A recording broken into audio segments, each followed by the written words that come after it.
Good evening and welcome to The Joy of Sex. This week, I'm Tony Martin. And I'll be playing the role of Ed Kavalee. And tonight we're talking about a basic TV staple, families. And let's start with Australian TV's most popular family. Liz, Hurley and Morning. No, the Rafters, of course. Don't we love Packed to the Rafters?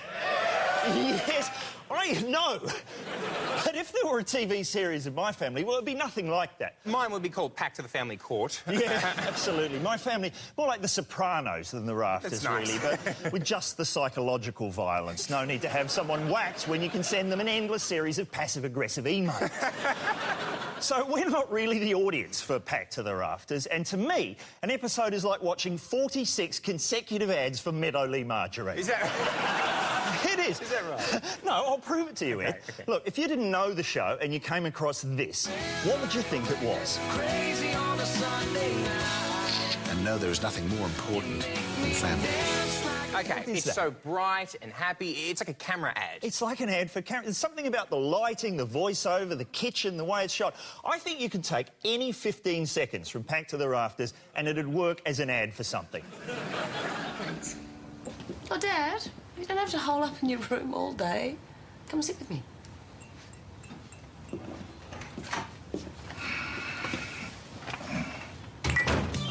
It's time for a nice cup of tea from Wilton's. Right, yes. Winton's. I love their work. It works, it works. But a good way to chart how families on TV have changed over the years is to compare, say, the Bradys with the Kardashians. Ah, good, yes. It's the story of a girl named Chloe who was hoping for a series of her own. Oh. And she got one. But here's a typical Brady scene, right? This is where Jan is buying a present for her parents. We were in here last week and we ordered an anniversary gift for our parents, a silver platter. Oh, yes, the Brady children. And I came in the next day and ordered the engraving. Oh, that's beautiful. Mom and Dad, happy anniversary. All our love, Greg, Marcia, Peter, Jan, Bobby, and Cindy. Tony, it looks to me like Jan's either buying that tray from a mad professor or she's just popped down to creepy old men are us to get that gift. Absolutely. We had one of those trays in our family, but every time there was a divorce, we'd have to go back to the engravers. I think we actually got onto a second tray at one point. But as you can see, the Bradys made good role models for the kids of the 70s. Now let's watch the same scenario from Keeping Up with the Kardashians. So I'm talking to Robin Anton. She created the Pussycat dolls. So I have to show her the gift I got from Mom and Bruce, a stripper pole. Ready? Dip, 6 and a dip.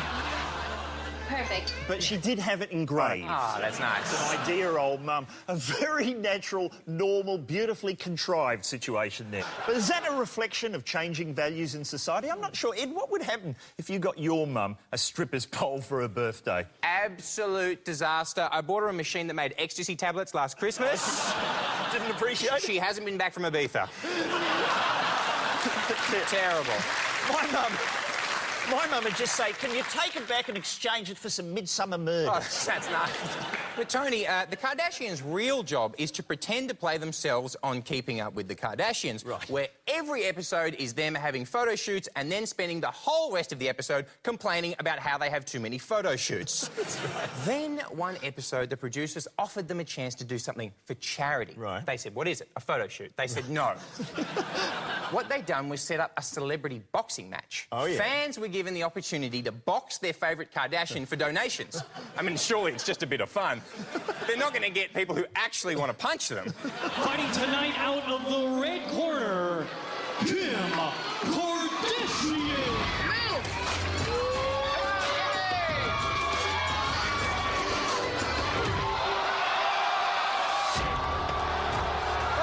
Oh my God, I've never been hit so hard. I've never been in pain like this before. That is the ultimate reality TV family situation. Kim saying, I've never been in pain like this before. She's obviously not been watching Keeping Up with the Kardashians. Ed, a big part of TV families are the reliable cliches that come along all the time. Certain family members who turn up in show after show. One of my favourites is the disappointed, uptight, conservative dad. Nice. Now, he's been in everything from Leave It to Beaver to Glee. Great. Here's a recent example from the Aaron Sorkin show, Studio 60 on the Sunset Strip. Sketches are when some of the best minds in comedy come together and put on a national television show that's watched and talked about by millions of people. Don't you talk to your mother like that. I'm trying to tell you, you're standing in the middle of the Paris Opera House of American television. That's swell, Tom, but your little brother is standing in the middle of Afghanistan. Of course he is. Very disappointed dad there from a very disappointing show. Fair enough. But did you know you can hire a disappointed, uptight Conservative dad now for the day? This is where we write the show. So you just sit around watching TV all day, do you? Oh, there's more to it than that. I think that there's... You do know there's a war on, don't you? Use more of the monkey stuff. Oh, coffees. Latte? What do you think? What about us as the Gilmore Girls? You two puss now, are you? What do you reckon, fellas? Good package?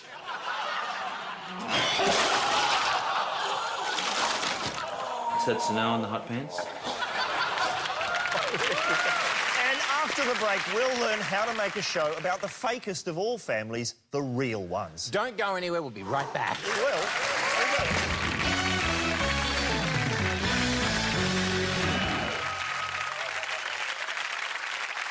Yes, welcome back to The Joy of Sets. Tonight we're looking at what makes families on TV tick. That's right, Tone. And the great thing about TV today is that if you don't want to invent a family, you don't have to. Real, modern families are there, just waiting to be filmed.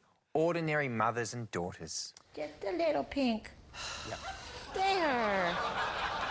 Now you look so pretty. Yes. It's our old friends from My Monkey Baby. Just look how lovingly the mother is applying the lipstick to her monkey daughter. Tony, it is a big day for that monkey. She's getting ready for her third date with a rugby league player. It could be love. But that is not a real family. Yes, it is, Tony. It is a real family that deals with real family issues, like kids taking drugs. I'm on a search for a pink pill. Mary Lynn thinks Silly Willy has taken some pills from her handbag, but she has no way of knowing. Tony, you can see the panic. Silly Willy's mother is in there. She thinks Silly Willy may have accidentally taken drugs. OK, don't panic. What do? Call a vet. You uncaring bastard. Silly Willy could be dying and you want to try and get hold of the Bondi vet? We need real TV action. You need someone that can actually help. You have to call an animal psychic. Hi, Sonia. I could use your help with Willie right now. He ate some of my medicine, and I just need to know whether or not I got an emergency or not. We are in the van, and I put the medicine down, and he grabbed it. Can you ask him if he took a pink thyroid pill or a hormone pill? Willie. Fortunately, it's good news. You know, he's telling me that he says that he did not take the pill. Oh, good. He really wants you to know that. He says, I didn't take that pill. Oh, good. Can't you just feel her relief, Tony? Thankfully, Sonia, the animal psychic, whose number she got out of the back of a Take 5 magazine, who for $4.50 a minute has told her over the phone without ever looking at Silly Willy that he hasn't taken any pills. Crisis over. Thank God. Now, dealing with social issues is a must-have for a family show, but unfortunately, this sort of thing can make for an uncomfortable gear change on a sitcom, as you can see from this very special episode of Mr. Belvedere. Hi, Danny. Hi, Mrs. Ons, Mr. Ons. Hiya, champ. How's it going? Well, I got AIDS, but other than that, I'm doing pretty good. I'm not sure whether it's the AIDS or the canned laugh which is more disturbing. But obviously in the mid-80s, that would have been a very brave storyline and to be commended. Yes. But can you defend this joke from the same show? Well, what about that stunt you pulled with the substitute teacher? Hey, I may have helped tie her up, but I didn't undress her. It was a different time. Kids making sexual assault jokes was so much more acceptable in the 80s. But thanks to political correctness, they just won't let you do it anymore. It's a nanny state, Tony. It certainly is. Now, a proper family TV show has to have morals. Yes. And if you want to see a moralising family, you can't do better than Seventh Heaven. Ooh. A show that held fast to the old values years after everyone else had just given up. Here, someone finds, well, I think you'll see. Dad, I found a joint in Mom's dresser drawer. I assume that you're referring to this joint. Same joint I found by the front door. Same joint your mother then put into her dresser drawer. Then whose joint is it? It's mine. Is this why you've never held down a job? You dare walk out that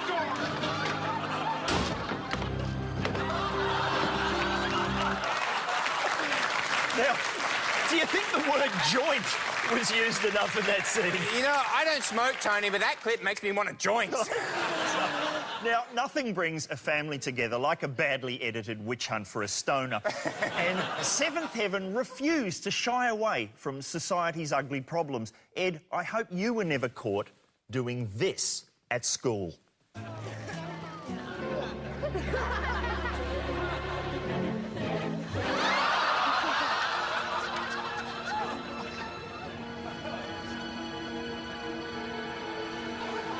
Oh, my God, how's the editing? It's like the shower scene from Psycho. Kids, please, stay away from this, all right? I don't want to see any of you using this. Oh. OK, this is the joy of set. And after the break, if you can stand it, our special mystery guest, it's our favourite TV dad. Yes. And it's not Ted Bullpit. Please, stick around. Stay with us. Don't you dare. Nobody.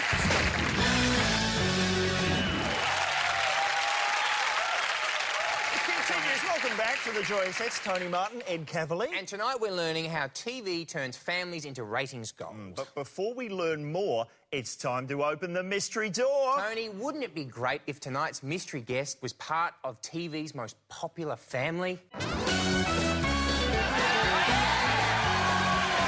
goodness! It's Glenn! Knight Robbins! Yes, indeed! Get in here. Glenn, welcome aboard. It's Glenny. Lovely to see you. Yes.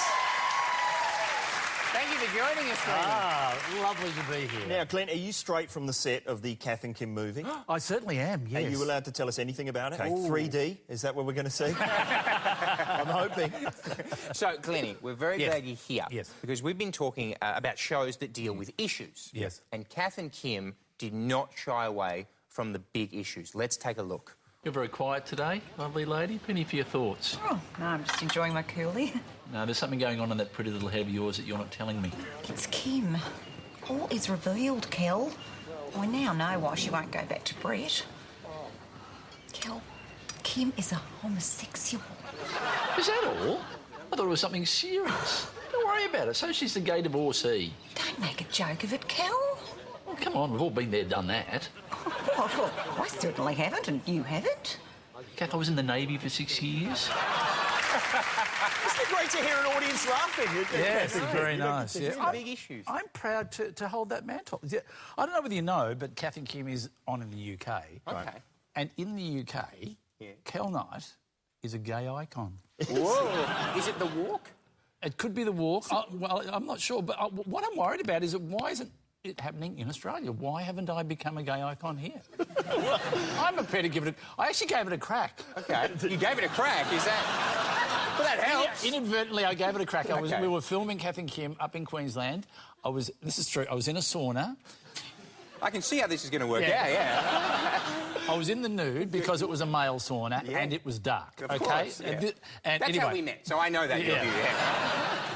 There was a guy in there, we got to chatting. He said, why are you here? I said, because we're filming Kath and Kim. He said, I've never seen that show. Okay. And I said, oh, that's fair enough. And he said, who do you play? I said, I play Kel Knight. And he said, I don't know who that character is.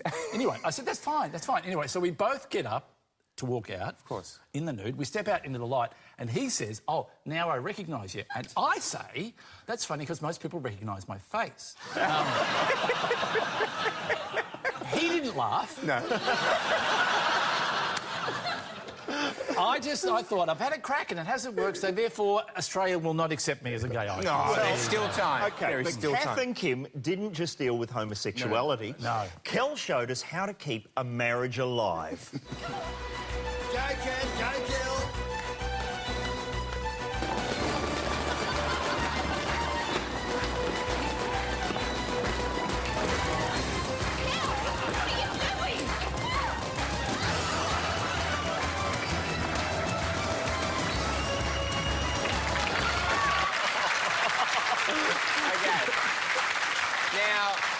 things first. Yeah. Terrible upstaging by the hack in the beard. Yes. Sorry. Beautiful beard work. Beautiful beard work. But I wanted to ask you, Glennie, how do you get that position exactly right? It's funny because Jane had broken her ankle at the start of that series very badly. She was in hospital with a broken... So if you look at that scene, they've lowered me on and swung me ever so slightly, so I could vigorously do my Irish dancing without giving her another compound fracture of the ankle.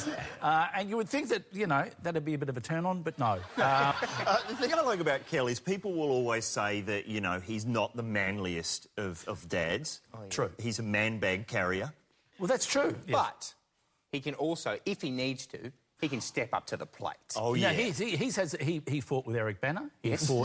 He fought with William McGuinness. Yes, he did. And to your point about the movie, go and see the movie and see what happens. Oh, not Stephen Seagal. Oh, he's ruined it. Tony, you've blown it now.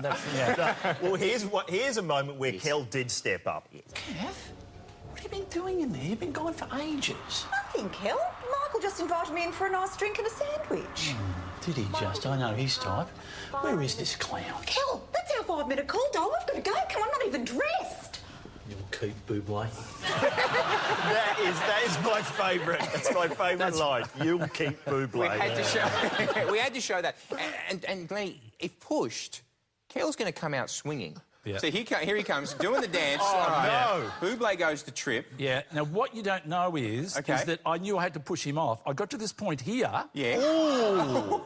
And the punch in the head wasn't rehearsed. I just thought to myself, I'm going to punch Bublé in the head. And if you Google bisexual men who have punched Michael Bublé in the head, no one else comes up except for Kel. That's amazing. That is amazing. I only wish there was an episode where you did the same thing to Andre Rieu. You know what I mean? Leave it. Give me some time. I'll get it done. Yeah. Glenn, do you want to stick around for more? Oh, I'd love to. Yes, because after the break, what a treat. We're going to challenge you to guess the weirdest show about families ever to make it to air. Burjo's catchphrase. No. The Newtons. No, weirder than that. Stay with us. Thank you.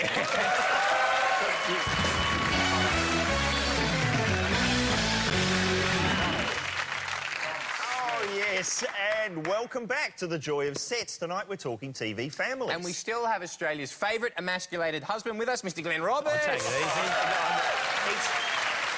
He tried to escape, but the doors are locked. And now it's time to play...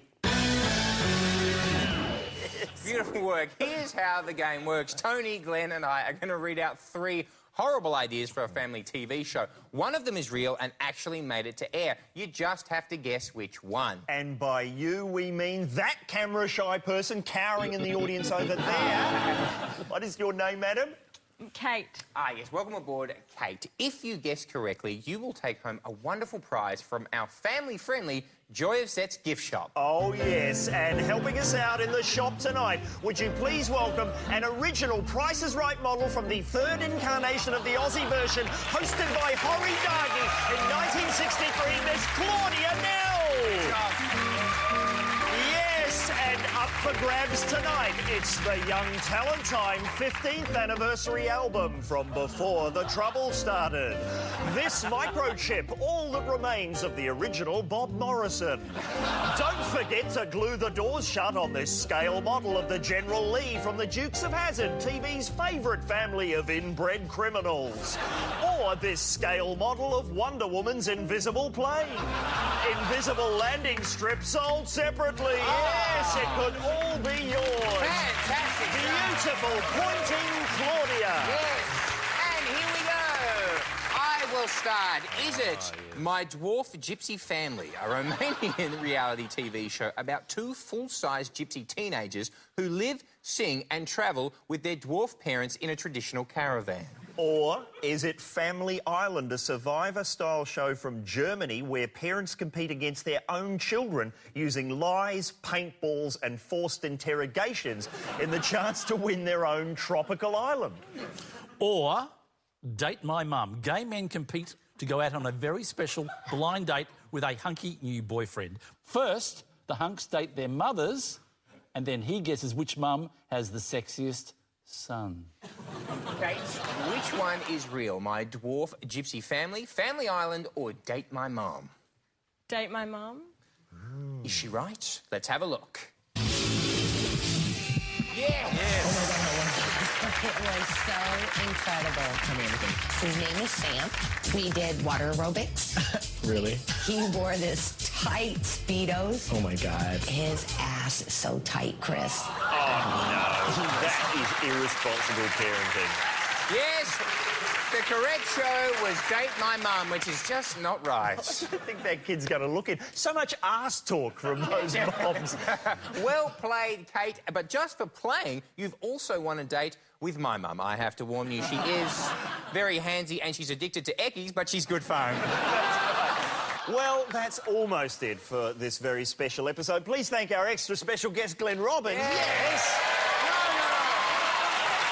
Now, please, it wouldn't be the end of a family show without music like this and a very special family reunion. That's right, Ed, a big surprise for you. You haven't seen your own father in nearly 30 years. No. And so, instead of closing credits tonight, Tony, I've told you, we don't have closing credits. What? No, they just cut to the next show. You know that. But, good night, everybody!